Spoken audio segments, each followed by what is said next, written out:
Welcome to the Ninja Chuan Podcast. My name is Isaac Kamens. This is a bi-weekly podcast where my friend Jess O'Brien and I discuss internal martial arts, Qigong, and meditation. This week begins our 5th year of podcasting, so we're going to kick it off with a look at another one of Hung Yishang's students. This is the well-known Su Dong Chen. Su is quite an impressive character. He's had a very impressive career as a martial artist, and is still kicking and going strong and well into his 70s. So we take a look at a couple of different sources and talk about Su's early life, some of his training with Hung, as well as his training with other people along the way, and his development of his own take on martial arts. So I hope you enjoy the episode. Thanks for listening. Thanks for sticking with us. Thanks for supporting us, and take care of yourselves. In today's episode, we're going to continue our discussion of martial arts in Taiwan, following on the school of Master Hung Yishang, by looking at one of his more famous students, Master Su Dong Chen. And if you've been in Chinese martial arts for a while, you've probably seen his articles and books go by over the years, as well as he's put out tons of videos. And is really well known for his ability to use internal martial arts of China in freestyle and hand-to-hand combat. There's a number of different publications about him, and all of them show different sides of his teaching and experience. So he comes from Master Hong's school back in the late 60s, early 70s. And we've been talking about that time period quite a bit, and in the Patreon as well, when the school was kind of at its peak. The Kung Fu craze was in full swing.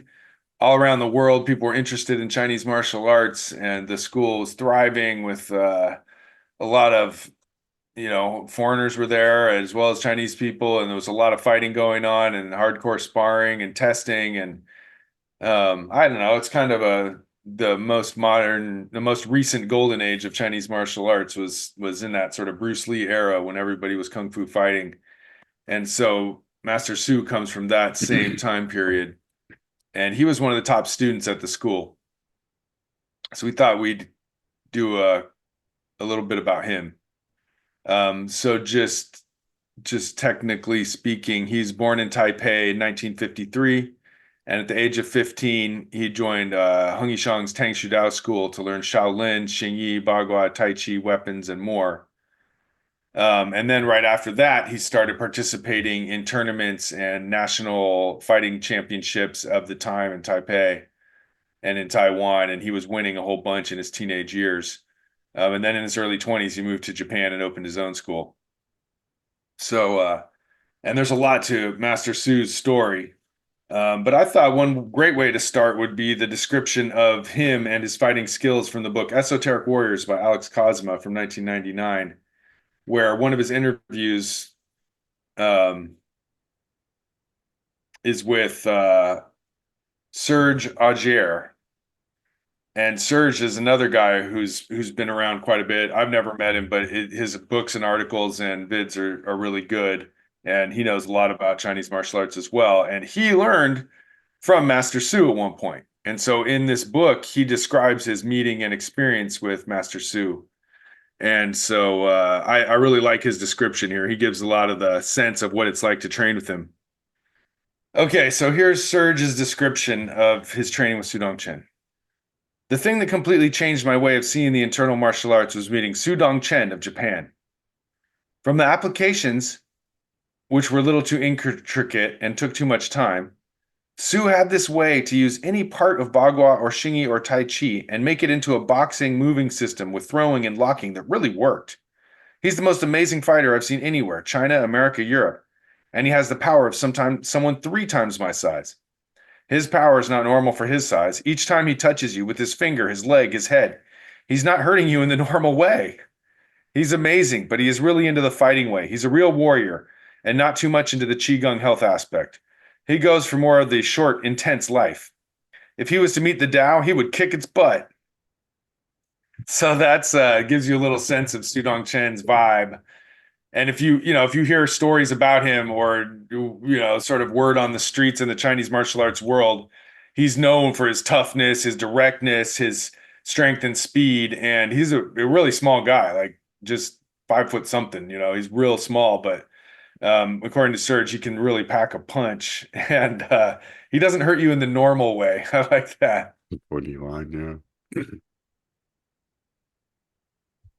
So he says here, he knows weapons techniques, but he doesn't teach them because as soon as you pick up a weapon, you're not a real warrior. He is excellent at fighting. His attitude towards fear is that you should confront it directly. Once I was training in the park with a knife and he came to see me. He told me that he wasn't afraid of knives and showed me why. He took the weapon from me. It was sharp, and without any hesitation, he cut his arm before he gave it back to me. That's why he's not afraid of blades. Mm. So yeah, Master Su's known for being on the a guy who's just rough and tumble, and he has a certain love for fighting that is not only good at it, but he loves it. And that's just something I've heard through the grapevine from a number of people that have met him and trained with him over the years. Yeah, I mean, as I understand it, he was kind of the school mascot, that there's always the young guy that's kind of the badass young fighter, and he had that role for a while, and then Wang Xi had it for a little while, and then Lotus Shu had it for a little while. It's like, there's always one guy that you sort of send out to take challenges and stuff, and he was that dude for a while, and um from what I understand, won most of his fights, or if not all of them. I mean, he was. That's what I hear. And I noticed from his biography that at a really young age, he went and started his own school in Japan, like maybe 23, 24 years old. Which he started at like 14 or No, I'm something. saying he started his own school. I Like know, but he I'm left saying and by that time he'd already been training for, 10 years or sure. whatever. So that's Right. Yeah. It quite says he some started time, at age 15. So Yeah. yeah. But still, that's awfully young to go to, especially a place with martial arts culture like Japan and open up a school and pretty much put yourself out there. That takes a lot of guts, and it's a pretty ferocious guy from what his Well, reputation. and I think there was a piece of it where um if you wanted to be you know, successfully financially as a martial artist, Japan was a little easier to do it than Taiwan, just because they had, there was already a culture of, martial arts schools and things like that. So, Yeah, and there's a piece in Blurred Boundaries about it as well that we'll get to. So he says, all the tricks he gave me and all the long conversations we had, mostly in bars and restaurants, really changed my vision of the internal arts. Su had learned from the Hong family in Taiwan before traveling and training with many people. The big change in his life was meeting the famous Shui Jiao Chinese wrestling master Chang Dongsheng, the creator of Chang's Tai Chi style. This was a big revelation for Su. And what he does now is not even called Bagua or Xingyi, since it's too different from these styles. He calls it Essence of Change, and he teaches students in Tokyo. Yeah, so Master Chang's a very interesting character. He's highly influential on the martial arts scene. yeah, we mentioned him in a previous episode where in the Patreon we talked about him and Bruce. So you can look that up if you want The to. challenge match there, Yeah. yes. So Serge ends this story here, it's pretty short, by saying, another time I saw Su demonstrating short power hitting, striking in close range. He showed it on the striking board, and everyone was so used to seeing him perform that they were going, oh yeah, pretty nice. Well, Su got a little angry, and he breathed deeply once or twice really hard, and the hair stood up on his arms. His chi is so strong he can make his hair stand up at will. He hit the striking board, which was being held by this man. The guy took a step back, and you could see he was bleeding. I was wondering how the strike could cut the skin through the board, but no, the strike was so hard that it broke the wood, and the wood cut the surface of the man's hand. That was a real display of Fa Jing. So there you go. Some stories on from the All streets, right. giving you a sense of what Su Dong Chen sort of atmosphere is around him, which is always somewhat electric. And there's just a little edge around him when he appears. Um, so yeah, so I think we can learn more about him from this article in Martial Cultivation Journal, December 2023 special issue, published by Alex Cosma's publishing company, uh, Line of Intent. And you can find their stuff on Facebook or on the internet, Line of Intent Publications. And his martial cultivation journal has been really interesting. He published those articles about Baihua's book and his teachings. He's had a bunch of different Chinese martial artists in there. He had articles about Lo Shu of Taiwan, and so last December he had this article about Su Dong Chen come out, which just gathered a whole bunch of material about Master Su's career and covers a lot of different ground about him. That this starts off it was sort of put some of the materials put together by a guy Anthony Au, who's a martial arts enthusiast from Hong Kong, who's been training his whole life, and he learned about Master Su from the book Esoteric Warriors by Alex Cosma. So he says he first met Master Su back in 2005, um, and then later got to train with him um, later years later when he returned to Japan. He said, I had a chance to fight with Master Su. About 10 years ago, when I visited him in Taiwan during Chinese New Year, we had drinks for the celebration. We then went back to his home dojo, and he asked me to fight him. I hesitated, as he is the teacher. It felt disrespectful. But he shouted at me, come on! Confronted with him like that, I knew I had a chance to really fight with a real fighting legend, so I had to give it my best shot. However, standing there, I felt there was no way to enter. I mean, there was totally no way I could start my attack, as his hands and legs and eyes were preparing for my offense. I didn't have a chance and felt stuck. Then Master Shu shouted again, come on! I just tried to go in front and start an attack. Then Master Su approached with his special steps. And once I touched his hands, he was in control of me and had multiple punches from my body to my chin and face like meteors. I was trapped against the wall. I couldn't do anything as he was controlling me with his hands, body, and distance. I felt pain in the face, chin, and body. The next day, I went to the toilet and I was bleeding. I went to the hospital to check, and the doctor told me it was internal bleeding caused by very close range penetrating attacks. This was my real fight experience with him. He was in his 60s already, but the way he moved and his power was still amazing. He's a very good fighter and a very good teacher, too. He always performs the techniques and movements with real power, Fa Jin. He always gives 110%. He always sweats more than the students, testing, and always updating his thinking and method. He likes to say he's an otaku, geek. He really dedicated his life to martial arts. He loves it and lives a martial arts life. My talks with him are 99.9 martial arts related, and teachings and conversations always over 2 to 5 hours or more, and it's very inspiring. In his 70s now, he moves like his whole body and joints move. It's really amazing. Master Su is a genius in martial arts, and he has already solved lots of big problems in martial arts when he was young. And yet, he still tries to get better and better. I'm always touched by his dedication and passion to evolve. Essence of evolution to him is really an attitude. And it does speak to his, he was never, I get the impression from watching his videos and articles how he's never satisfied with just following along with the teacher and learning the right techniques and sort of preserving what's presented to him.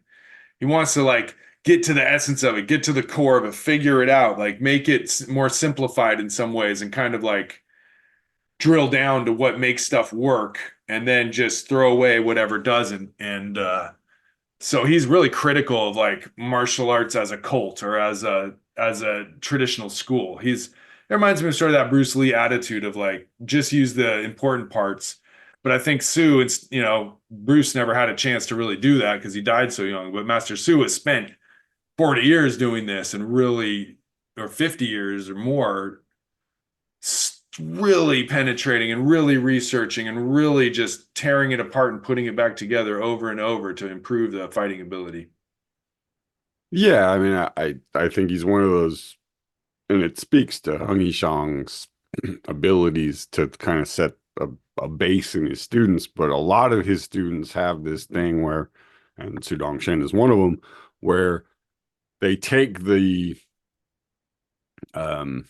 teachings that Hung gave them and then adapt it to either a different martial art or a slightly different way of doing his martial arts. So another example would be Tim Cartmel, right? He took the stuff he learned from Lotus Shu, adapted it to jiu-jitsu, and it works great because Hung had that judo connection and stuff too. So Su Dong Chen also, again, that all of these guys, I mean, were Bruce too. It was, they were doing mixed, quote unquote, mixed martial arts way before it was a thing.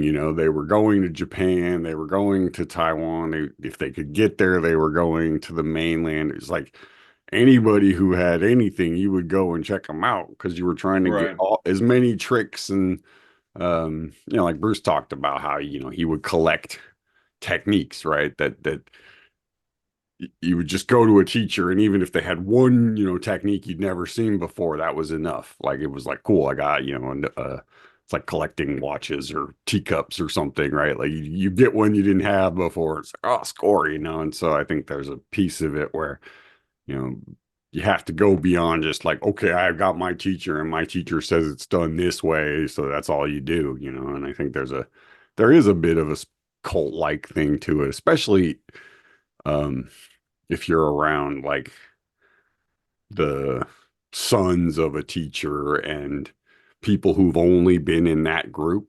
It makes it like where they kind of have this bubble that they're in. Yeah, and sure. and when you go outside of that bubble, sometimes you realize like things weren't exactly what you thought they were. And so if you're a It true, broadens your horizons to go out a bit. yeah, and if you're a true artist, right, you want to go outside of that so that you can experiment and grow and all that, and then bring it back. It's like it doesn't mean you have to abandon what you learned before. It Right. just means you can incorporate it Yeah, into people what you. worry that it's going to pollute what they already know and and take them off course from what they should know, which I suppose is a distant possibility, but for the most part, going out and seeing more is good for Right. your Yeah. perspective. And it's a fallacy that anybody's going to do it exactly like the way the teacher did it anyway. So, it's like everybody changes it, in You some way, can't help because it, right? Yeah. you can't help it. Your body's different, your mind is different. So, there's a piece of it where I think when you finally can just kind of accept that and be like, well, yeah, I don't do it exactly the way my teacher did it, but it's still very practical, right? And I think a lot of Hung students kind of trimmed down his, because he had a pretty Mm, like uh, you know elaborate system. And sure. you might not need all of that to teach people the basics and give them something that they can use in a practical situation. So it's a trimming down to get it across to people in a shorter amount of time, basically. Right. So looking back at Martial Cultivation Journal, that December 2023 issue, which definitely worth getting because it goes into way detail.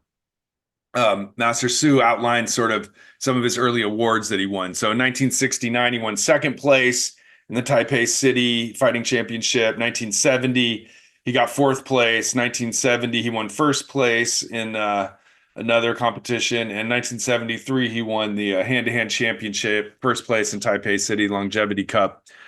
So he had a series of big wins in that time period. Right. And if you've been listening to our Patreon episodes about Blur Boundaries and the tournaments they had, right, this was the same tournament. And Right. there's pictures in Blur Boundaries where it's Hung Yishang with a bunch of his students holding trophies. And in one of those pictures, the two guys holding trophies are Su Dong Chen and Wang Si. So the article says during the period of 1969 to 73, Hung Yishang's Tang Shidao Martial Arts School had a group of students called the Five Tigers who participated in competitions in various regions, all of which were able to win the championship. And so Su Dong Chen was one of the core members of this group. It says that fighting combat records should have been recorded official competitions, and legendary stories without any fact and basis cannot be trusted. So he's saying that these are official records, and for that reason deserve a certain amount of respect, which is definitely true. Like you can say whatever you want about a secret private fighting championship that you won, but if you have pictures and a certificate from a real fight, then you Or you deserve can credit for say, that. right, or you can just say you won a tournament, but if you don't actually have proof that you won it, what does that mean? Right. Or some secret match in a private room with just you and one other person. And then you're like, I won. Like, well, maybe you won. Or a challenge match that may or may not have happened in a back alley somewhere. Right. Wink, wink. So Sue says, I started learning martial arts at age 15 and participated in the martial arts hand-to-hand championship at age 16. In 1973, at the age of 20, I went to Japan. At that time, the Japanese martial arts community held themselves in high regard and considered judo, karate, and kendo to be the best and number one in the world. They not only looked down on Chinese martial arts, they also insulted them. In order to uphold my position on Chinese martial arts, it was necessary to engage in various martial arts competitions for verification. This is the same thing that like Wang Shujing did, right? That one of the ways as a Taiwanese martial artists to really get notoriety was to Hmm. go to Japan and take Right. challenges because you could if you kick their ass, that's a hell of a Right. resume So you builder, were right? trying to create a buzz about Chinese martial arts. So yeah, if you go to Yeah, Japan, then and you'll get and you could argue that Wang Shujing's his most successful students were the ones in Japan, sure. right? And I think part of that also is Japan at the time has a much bigger economy, right? Taiwan hadn't yeah, yet really industrialized. So like to make money, you had to go to Japan. I think to make even more, you'd want to go to USA, but like Japan was the first step in that journey because right. Japanese people are crazy about martial arts. So if you want to make some real money, you got to go out there. And like you said, it was the height of the Bruce Lee Right. boom. So I think there was even in Japan an interest in quote unquote Chinese martial kung arts. fu, Yeah. Chinese kung fu, right? Right, right. It says Su Dong Chen, who naturally enjoys combat battles, has been undefeated in more than 150 fights, both big and small, over the past 40 years. So here's part of Sue's philosophy. He says, in your 20s, you can spar for 2 or 3 rounds. In your 30s, you can spar for 4 or 5 rounds. In your 40s, you can spar for 5 or 6 rounds. Whether it's karate, kickboxing, taekwondo, sumo, judo, Brazilian jiu-jitsu, aikido, or wrestling, I never tire of trying them. Fighting is just like climbing a mountain. The more you do it, the more you love it. Just like climbing, the more you climb, the more you enjoy it. Even climbing Taiwan's 100 highest peaks is no big deal. Similarly, for those who love fighting, it's natural to fight 100 or 200 times as a hobby. So that's kind of All his right. approach to life, which is refreshing. It's funny because he says in your 20s you can spar 2 or 3, but in your 40s you can spar for 5 or 6 rounds, which is kind of the opposite of how we normally think of having less endurance as you get older. But he's saying no, as the older I got, the more I wanted to fight more and the longer I could fight for. So I mean, that's that's interesting. one of the advantages of internal martial arts is Ideally, you're peaking in your 40s. You're not or getting even worse in your 40s. or even 50s. Where Yeah. I think the idea of just even the breathing stuff and kind of keeping your body flexible. I mean, I think that allows you to do things where you're not just Right. doing it based on I muscle mean, I'd tension. say like in my 50s fighting other 50-year-olds, yeah, I'm all for it. Then Ah, I well, think I mean, internal martial arts would definitely be an I think it's advantage for how me much in you, many I think ways. it's how much you train, right? I mean, like Right. if you're training a lot and you don't stop training, I mean, that's the thing. I mean, if you're a That's the trouble. professional and If you're you're in your doing it, 50s and you quit 15 years ago, then you're not going to be as effective. right. But if you're, Yeah. a career martial artist, then you do it every day. It's like And I mean, I think you like when he better be says, able to fucking keep up with it. I mean, I think the other thing is that you learn how to be more efficient. It's just right, I think that's what he's saying is you can fight more rounds because now you don't get tired as fast and you yeah. are more efficient about what you do. Then I think that makes sense. And he says, if you love fighting, that's a thing. And there are people who do. And I can't say I'm one of them. It's something I've done in terms of sparring to get the experience that helped me and get better at martial arts, but I can't say it's something that just is like thrills my soul the way it is for Master Su and others who just dedicate their whole life to it. Can do it as a hobby or you can do it as a profession. And if you're doing Right. it as if you're a professional fighter, you have to fight. Right. The original definition of a professional like you couldn't join the Olympics if you were a blacksmith, like if Mm. you had a profession, right? It Right. didn't You're supposed to right. be amateur, right? Yeah. Right. The idea that, if you do anything that uses your body all the time and you're super fucking strong, you have an advantage over, some nerd who just does it once a week, right? So I think that the that level of intensity is the big part. If you're doing it, because I mean, it's like these guys, train 5 hours a day. It's like that's insane. Like Right. That's a yeah, professional level. Yeah. that's professional level. So he finishes his philosophy like this: the loser always loses, the winner always wins. A coward always loses, and a brave person always wins. It's no use talking about how to win. Those are well-known sayings and proverbs that everyone has heard before. To repeat them is unnecessary, as the listeners already know. It's fortunate to be able to win one or two championships in martial arts, to compete with Japan's martial arts, and fight against various countries' combat sports. Battles in the boxing ring belong to the boxing ring, while battles beneath the surface or on the street are also exciting. Yeah, I mean, sure. Uh, So yeah. he says about his combat, the fighting, experiences he had in the ring. He said he won a couple from 1969 to 73, and then he said 1973 he moved to Japan, ending his safe and peaceful one-on-one ring fighting. And I think that's a telling statement. Like he considers those years of winning championships in the ring as his safe and peaceful fighting stage. Mhm. In 1973, he moves to Japan, and that's when shit gets really juiced up because now it's not safe and peaceful anymore. Well, I mean, Um, it's in a sense, he took the opposite of trajectory that Bruce did, right? Bruce started in Japan with the underground fighting stuff, and then went to China to kind of go deeper into mm, the true. martial art part of martial arts, not the fighting part. He already did Right. the fighting part in Japan, and that's a Right. part of And the New York City. blurred boundaries stuff that we talk about in the Mm, Patreon is about him, being this big kind of bruiser coming in with the sort of this Japanese martial artist attitude and yeah. kind of bursting the bubble a lot of these Taiwanese guys because like Su Dong Chen says a lot of them were kind of doing things very sort of formulaic By the and sort book. of Yeah. yeah, and with a lot of face involved.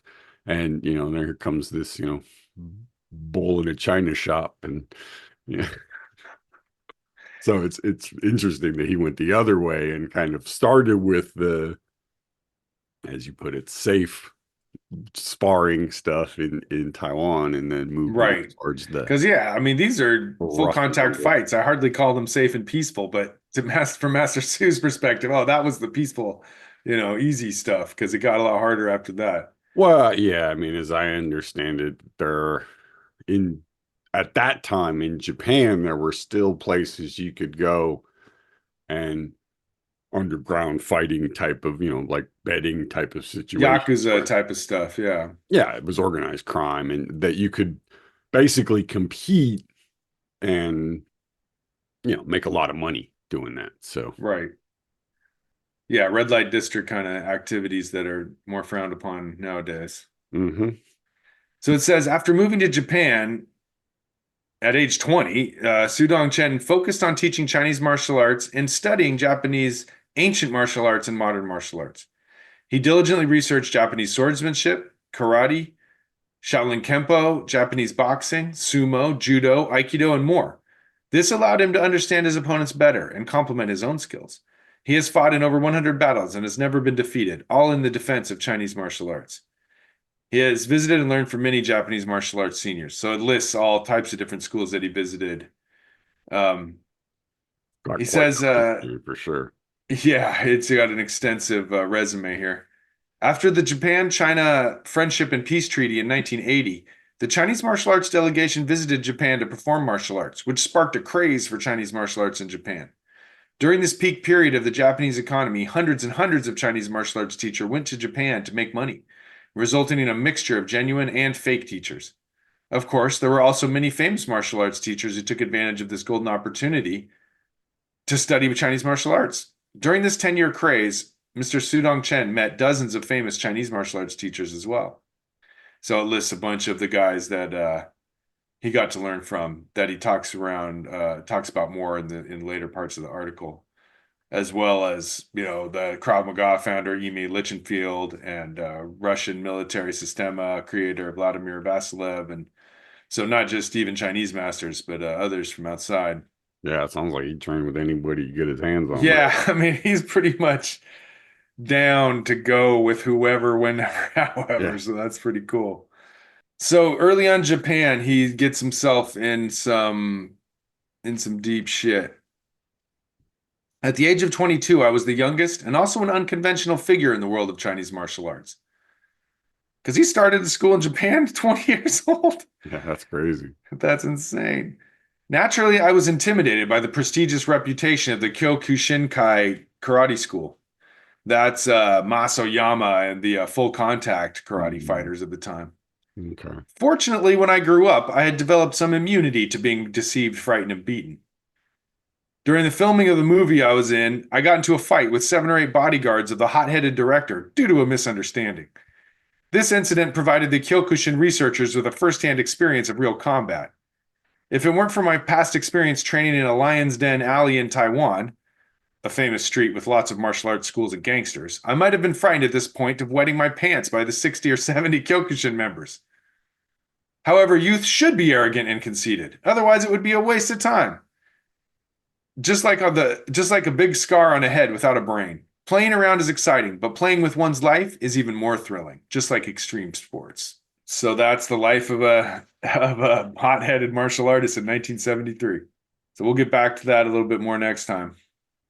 From here, we'll switch over to the Patreon and get a little bit more into our final look at the Blurred Boundaries book by Hong Zihan, where he talks about Sancho, the strolling hands, or soft hands, or sticky hands, as it's called. Um, he says, within the martial art taught by Hung Yishang, Sancho, or strolling hands, is a comparatively unique, incomprehensible, and difficult to practice kung fu. This is an internal technique that uses the contact of both hands to know and control the opponent and subdue the opponent. It's a quintessential blend of form, intent, method, overt, covert, and evolutionary elements of the internal style.